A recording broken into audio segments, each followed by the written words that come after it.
रामचरितमानस में ये सारी चीजें स्पष्ट होंगी, मैं आपको आगे स्पष्ट करूंगा। जब से देश गुलाम हुआ तब से हमारे हिंदू भाइयों ने अपनी बहन बेटियों को बचाने के लिए ये घूंघट परंपरा चालू की। फिर अंग्रेज चले गए, मुगल चले गए, पर चूंकि आदत हो गई तो वह परंपरा चली आई। अब कोई ये ना सोचा कि स्त्रियों को जबरदस्ती घूंघट ना, अब तो घूंघट डालने की विशेष जरूरत नहीं, अब तो देश गुलाम थोड़ी है। हाँ, घूंघट डालने की जरूरत नहीं है, पर शरीर को ढकने की जरूरत है, मर्यादा में रहने की जरूरत है, सब प्रकार से। हाँ,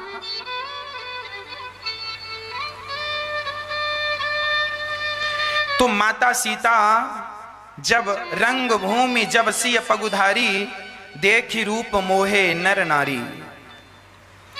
सब कोई बड़े प्रेम से राम जी सीता जी सखियों के सहित गईं और वहां एक झरोखा था, वहां जाकर माता सीता सिंहासन पर बैठ गईं। सखियां खड़ी हैं और बड़े प्रेम से अब वहां पर लोग आए, इकट्ठे हुए और विरदावली गाई, सुनाई, वहां का आदेश सुनाया। सुनो सुनो सुनो, यह पिनाक धनुष शंकर जी का धनुष है। जो राजा इस धनुष पर डोरी चढ़ाएगा उसी राजा से सीता विवाह करेंगी। अब ये बातें हो गई। अब बड़े बड़े राजा आने लगे, जो सबसे फर्स्ट में बैठे थे उनने कहा पहले मैं जाऊंगा। अब धनुष रखा है, अब जनक जी देख रहे हैं कोई डोरी चढ़ाए, हम सिया जी को भेजें और वो माला पहनाए। अब सिया जी बस टुकुर टुकुर राम जी की तरफ देख रही हैं और राम जी भी ऐसे ऐसे सिर करके धीरे से सीता जी की तरफ देख लेते हैं और मानो सीता जी ये इशारे से कह रही हैं पहले इनको मत उठने दो, आप ही उठ जाओ, आप ही जाओ और धनुष तोड़ो। राम जी कह रहे हैं मन से चिंता ना करो, यदि हम धनुष तोड़ लेंगे ना तो बड़ा विरोध हो जाएगा। क्या विरोध हो जाएगा? बोले ये लोग कहेंगे हमें अवसर नहीं मिला, तो पहले इन्हें अवसर देना अति आवश्यक है। तो राम जी चुपचाप बैठे हैं और बड़े बड़े राजा है ना, रावण भी वहां पर आया था और केवल रावण नहीं, वहां पर तो बाणासुर भी इस धनुष को देख करके चुपचाप वहां से चलता बना। रावण और बाणासुर जैसे योद्धा भी देखकर चलते बने, हिला नहीं किसी से। अब बड़े बड़े राजा उठा रहे। एक राजा बड़ा गया, बड़का पेट था, बहुत खाता था, उसको लगा मैं ज्यादा खाता हूं तो ज्यादा ताकत होगी। गया और जाकर के एक हाथ उसने रखा धनुष के ऊपर और उठाने का, उसको लगा मैं एक हाथ से उठा लूंगा और उठाने को लगा, पूरी ताकत लगाया, हिला भी नहीं। तब उसने दोनों हाथ रखे और दोनों हाथ जब उठाने, दोनों हाथ से उठाने लगा तो पसीने निकल गए और जब पसीने निकले तो जो धनुष था वो भी कोई सामान्य धनुष थोड़ी था, शंकर जी का जीता जागता धनुष ने एक लात मारी, चल लात मारी तो जाके चारों कोने चित्त गिरा। अब चुपके से जाकर अपनी सिंहासन पर बैठ गया और जाकर बैठा बाजू वाले से। बाजू वाले ने कहा क्यों कटाली नाक अपनी, बड़ा राजा बनता था, बैठ जा चुपचाप यहाँ। तो उसने कहा सुनो, जाओ तुम ही ट्राई कर लो। हाँ हाँ हम जा रहे हैं, हमें तुम्हारे जैसे समझे हो क्या, अपने जैसे मत समझना, हम तो ऐसे 50 धनुष उठा लेंगे। अब दूसरा राजा गया, बड़ी तेजी से राजा गया और उसने बड़ी जोर से धनुष में दोनों हाथ जमाए और जो उठाने लगा धनुष भगवान ने फिर लात जमाया, वो भी चारों कोने चित्त। सारे राजा आते गए, चित्त होके चलते गए। अंत में क्या हुआ? भूप सहस दस एक ही वारा, लगे उठावन टरहि नटारा। है ना? भूप सहस दस एक ही वारा, लगे उठावन टरहि नटारा।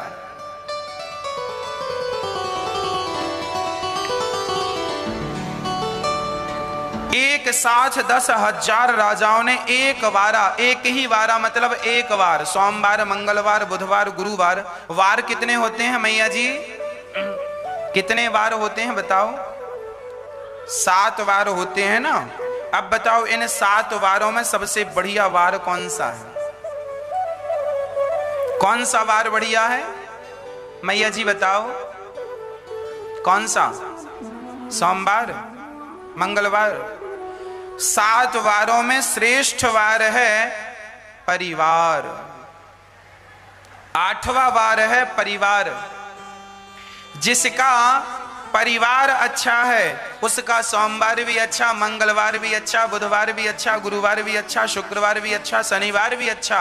और जिसका परिवार ही अच्छा नहीं है तो क्या सोमवार, क्या मंगलवार, क्या बुधवार? 7 वारों को अच्छा बनाना हो तो अपने परिवार को अच्छा बनाइए। एक ही वारा, एक ही दिन 10,000 राजाओं ने उठाने का प्रयास किया, जब धनुष नहीं उठा।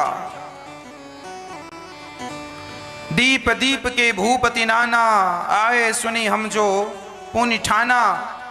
अब बड़े बड़े, अब जनक जी ने देखा कि कोई धनुष नहीं उठा सका। और जनक जी को बड़ा गुस्सा आया जनक जानकी जी की तरफ देख करके, और जनक जी उदास होकर बोले, अब लगता है मेरी बेटी को जीवन भर कुंवारा रहना पड़ेगा। कोई क्षत्रिय नहीं है, क्षत्रियों से पृथ्वी खाली हो गई है, इस धनुष को कोई उठा नहीं सकता। अब जनक जी की बातें सुन सुन के लक्ष्मण जी को बड़ा गुस्सा आ रहा था। अरे भैया जी बैठे और ऐसी बातें चल रही, ऐसी बातें चल रही। अब लक्ष्मण जी तमतमा के उठे, जनक जी ठहरो। हाँ हाँ ठहरे हैं, बताओ क्या चाहिए? अरे चाहिए क्या? जहां हमारे भैया राम और हम जिस सभा में बैठा करते हैं ना, वहां कोई ऐसी बातें नहीं करता कि कोई क्षत्रिय नहीं बचा। हम हैं क्षत्रिय और हम इस धनुष की क्या बात कहें, सारी पृथ्वी को गेंद की तरह लेकर के भाग जाएंगे। हाँ, अब राजा डर गए, हे भगवान धनुष को क्या कहें, पृथ्वी को लेके भाग जाएंगे। तो किसी ने कहा जब पृथ्वी को लेके चले जाएंगे तो फिर ये कहां रहेंगे, ये भी तो पृथ्वी में ही है। लक्ष्मण जी का क्या कहना है, लक्ष्मण जी शेषानांग हैं, शेषावतार हैं, और लक्ष्मण जी अर्थात शेषनाग भगवान के ऊपर ही पृथ्वी रखी है। शेषनाग भगवान के फणों पर ही पृथ्वी रखी है, ऐसा हमारे शास्त्रों का मत है ना। अच्छा, साइंस भी कहता है कि पृथ्वी पानी में टिकी हुई है और शेषनाग भगवान समुद्र में है, और समुद्र के ऊपर पृथ्वी टिकी है शेषनाग भगवान के ऊपर। तो पानी, सांप पानी में ही तो रहता है। तो साइंस भी लगभग वही बात कह रहा है कि पृथ्वी पानी में है। आप जमीन में कितना भी खोद लीजिए, पानी ही पानी है, और पृथ्वी पानी पर है, और शेषनाग भगवान भी पानी में रहते हैं क्षीर सागर में। तो पृथ्वी उनके ऊपर, उनके शीर्ष पर टिकी हुई है। तो वह कह रहे हैं कि हम पृथ्वी को लेकर के दूर तक गेंद की तरह चले जाएं, और आप कह रहे हैं धनुष की बात। तो जनक जी ने कहा जब इतनी ताकत है तो धनुष उठा क्यों नहीं लेते, डोरी चढ़ा क्यों नहीं देते। अब लक्ष्मण जी बोले अच्छा ठीक है अभी चढ़ाता हूं। अब लक्ष्मण जी तुरंत धनुष की तरफ बढ़े, और जैसे ही धनुष के पास पहुंचे, अब विश्वामित्र जी समझ गए, लक्ष्मण रुको रुको रुको, यदि आपने डोरी चढ़ा दी, पर जुड़ रहे हो सब चैनल को सब्सक्राइब कर लो। सबको जय श्री कृष्णा जी बनना पड़ेगा, फिर इनका थोड़ी विवाह होने वाला है। इनके भाग्य में तो विधाता ने एक ही स्त्री बनाई और यही है। पर आप सुनो, यहाँ तुरंत गुरुजी ने बुलाया, यहाँ लक्ष्मण जी गुस्सा नहीं, शांत बैठो। अब विश्वामित्र जी ने देखा कि बढ़िया मुहूर्त आ गया है, समय हो गया है। तब वेश जी ने कहा राम उठो। राम जी उठे, हाँ गुरुजी आज्ञा।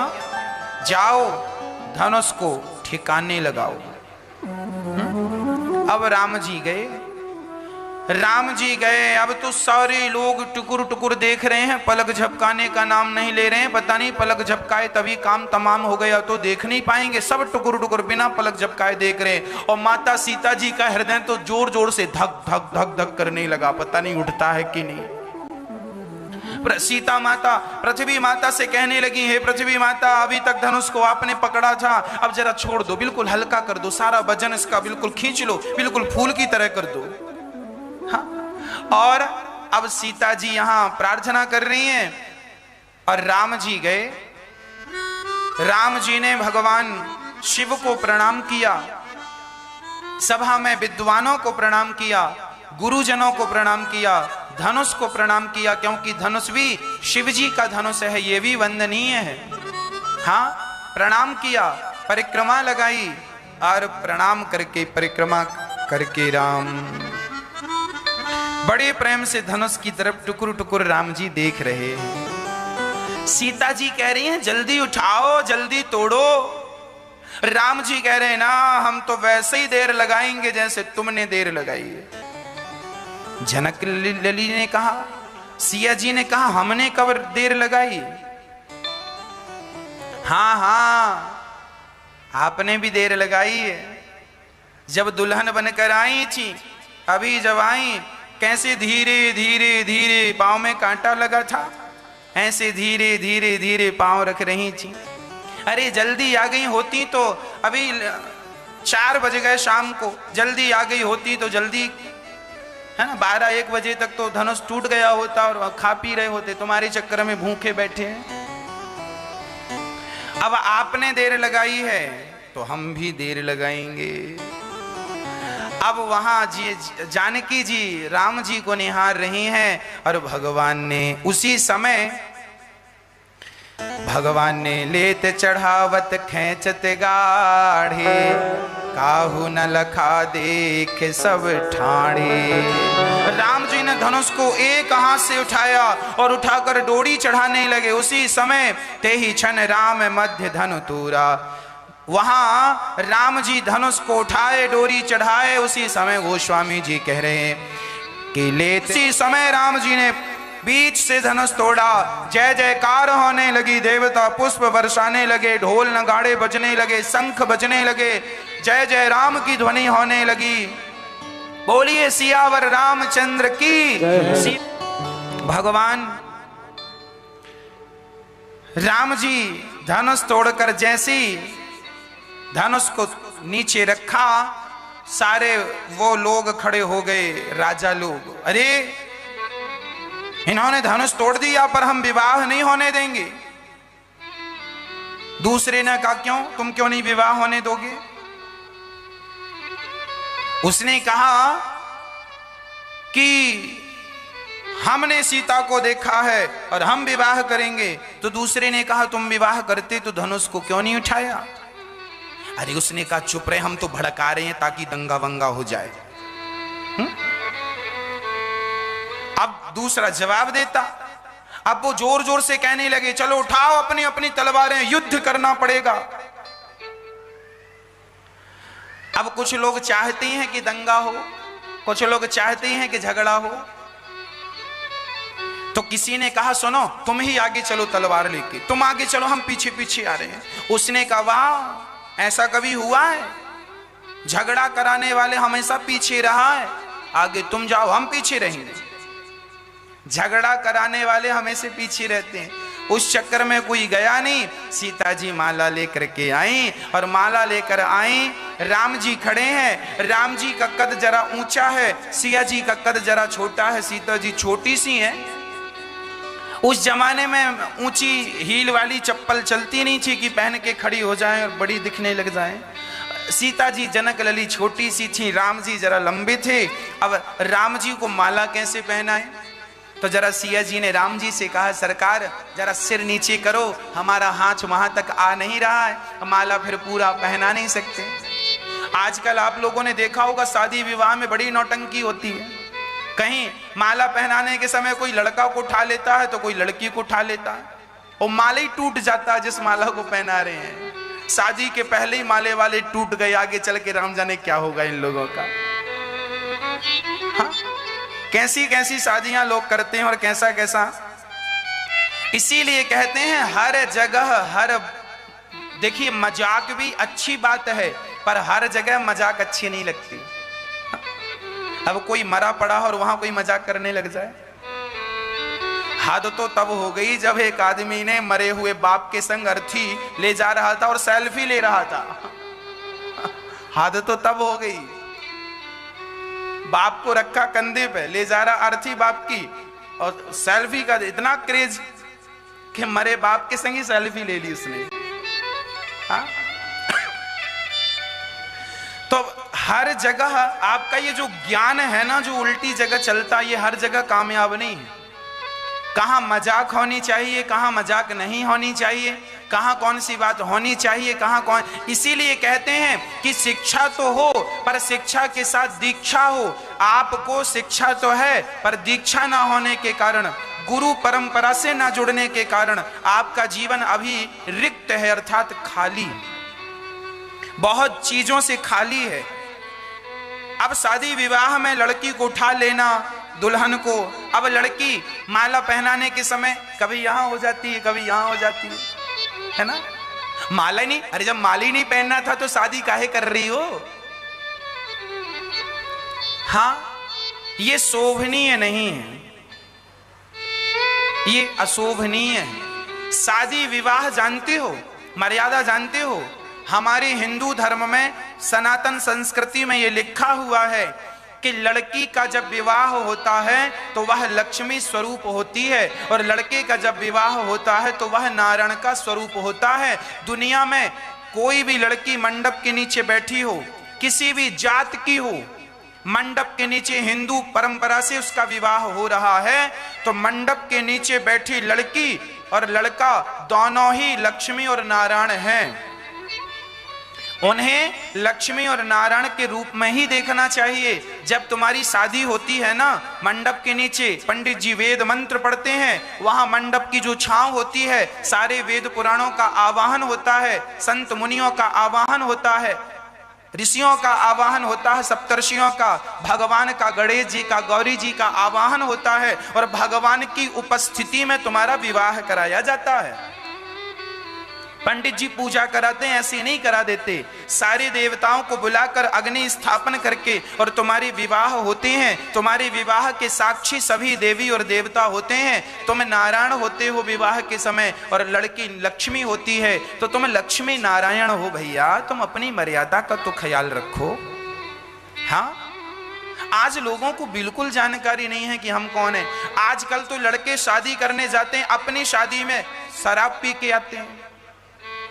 हाँ या ना? हमने सुना कि लड़का शादी में बार बार दुल्हन की गोद में जाके गिर रहा था। क्यों गिर रहा था दुल्हन की गोद में? ज्यादा पी रखी थी, बैठा भी नहीं जा रहा। हम तो लड़की के माँ बाप से कहेंगे ऐसे दुल्हे को तुरंत उल्टा लटका के मारो और तुरंत बारात को वापस कर दो। जो लड़का मंडप के नीचे अपने आप को नहीं संभाल सकता, वो तुम्हारी लड़की को जीवन भर क्या संभालेगा? क्या संभालेगा? सोचो। जो शादी के दिन ही अपने आप को ना संभाल सका, वो शादी के बाद तुम्हारी बेटी को क्या संभालेगा? तुमने कैसा लड़का ढूंढा है अपनी बेटी के लिए? शराबी ढूंढ लिया, शादी करने आया उसमें भी पी के आया। ऐसे दुल्हों को तो तुरंत वापस कर देना चाहिए। जा बारात लेके, खाना भी मत दो, खाया हो तो पेट में मारो, सब बाहर निकले। हाँ,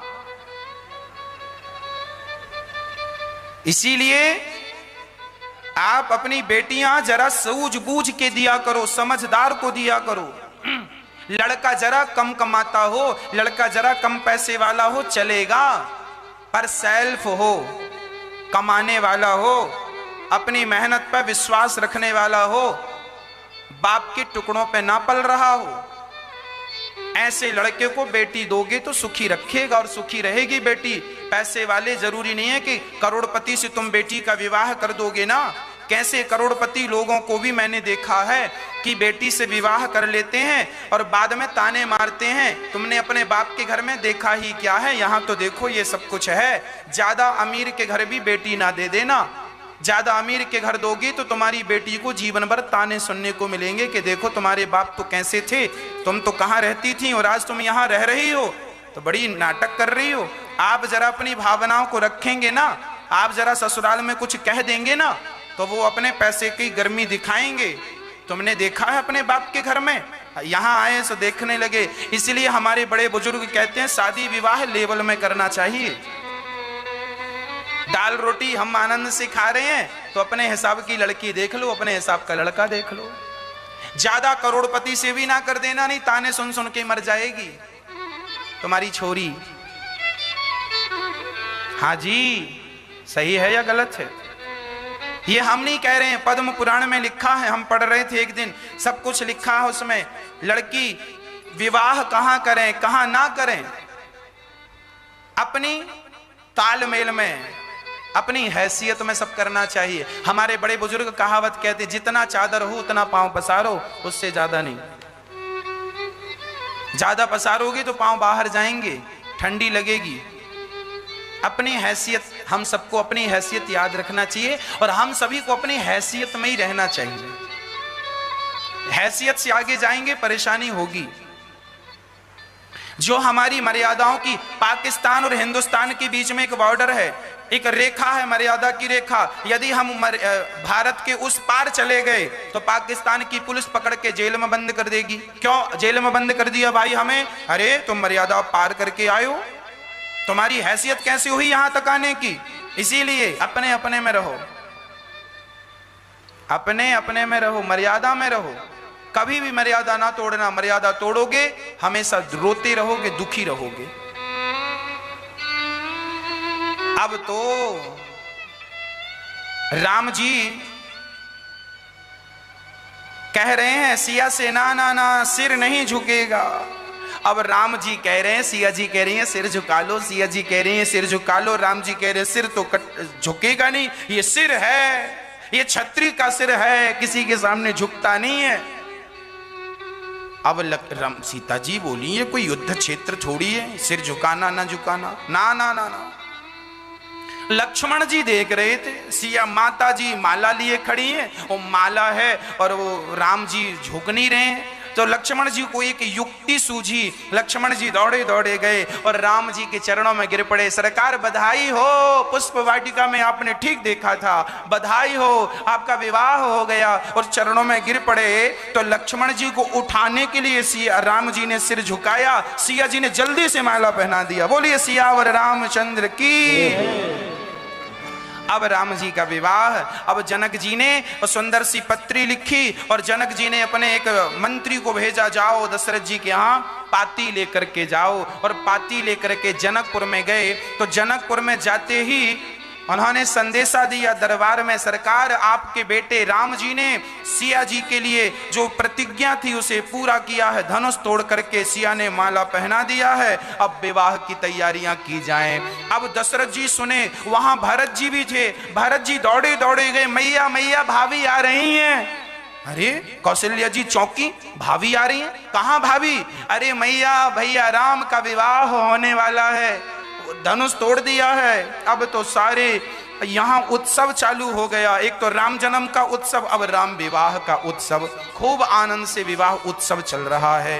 दशरथ जी खूब बधाइयां लुटा रहे हैं और ब्राह्मणों को दान पुण्य कर रहे हैं, गौ दान कर रहे हैं, सारा दान पुण्य करके और बारात तैयार हो रही है। कौन कौन जाएगा बारात में? गांव के छोटे छोटे बच्चे बोले हम भी राम जी की बारात में जाएंगे। बूढ़े बूढ़े लोग, हाँ, जिनका सिर ऐसे ऐसे हिल रहा था, वो भी बोले हम भी बारात में जाएंगे। सारे लोग बारात में, सोने के रथ तैयार किए गए, सुंदर से घोड़े तैयार किए गए और बढ़िया दशरथ जी बैठे हैं। एक रथ में 10 रथ बैठ गए, एक रथ में 10 रथ बैठे हैं और चले हैं। और जब चलते चलते चलते चलते और जब एक गांव के पास बारात गुजरी, एक गांव के पास से, तो गांव वालों ने पूछा भैया ये कहां जा रहे हो? तो कुछ लोग पैदल जा रहे थे, उन्होंने कहा पता नहीं है, राम जी का विवाह हो रहा है। अच्छा, विवाह बारात जा रही है? ये बारात है। अच्छा अच्छा अच्छा, ये बारात जा रही है। तो ये बताओ, बारात तो दिख रही है, दूल्हा कहीं नजर नहीं आ रहा है। अब वो गांव के लोग, जो अयोध्या के लोग बारात में नाच रहे थे, जब उनसे गांव वालों ने पूछा कि बारात तो है, दूल्हा कहां, तो तुरंत दौड़े दौड़े दशरथ जी के पास गए। दशरथ जी गांव के लोग पूछ रहे हैं कि दूल्हा कहां है, हम क्या जवाब दें बताओ? अब दशरथ जी बोले हमें क्या पता, क्या गुरु जी से पूछो, गुरु जी बताओ, गांव वाले पूछ रहे हैं दूल्हा कहां, क्या बोलना है? गुरु जी ने सोचा विचार करके कहा अच्छा उनसे बोल दो कि दूल्हा, उन्होंने कहा एक काम करो, भरत जी को बिठाल दो एक रथ में। और कोई पूछे कि दूल्हा कहाँ है तो कह देना ये दूल्हा, क्योंकि उनको गुरुजी को पता था कि इनका भी तो विवाह होना है। तो भरत जी को बिठाल दिया। अब वो लोग भागे भागे गए और दूसरे गांव में तब तक बारात चली गई। दूसरे गांव के लोग बोले कहां से आ रहे हो? तो अब ये लोग ये कुछ नहीं बता रहे हैं कि कहां से आ रहे हैं। हाँ सुनो, दूल्हा देखना, दूल्हा। अब ये बस यही कह रहे हैं, दूल्हा देखोगे? दूल्हा नहीं, हमें दूल्हा नहीं देखना, ये बताओ बारात कहां से आ रही है? हाँ दशरथ जी के यहाँ अयोध्या से आ रही है। दूल्हा देखना, दूल्हा। ये बेचारे पक गए थे सुन सुन के कि दुल्हा कहाँ, दुल्हा कहाँ। अब बेचारे बहुत देर बाद दुल्हा कहाँ मिला, तो सबसे यही कह रहे हैं, दुल्हा देखना दुल्हा। हाँ हाँ दुल्हा दिखाओ कहाँ है। ये देखो, ये जो है ना, ये घुंघराले बालों वाले सांवले, ये दुल्हा। अच्छा, बहुत सुंदर दुल्हा है, बारात बहुत सुंदर है और बढ़िया दुल्हा है।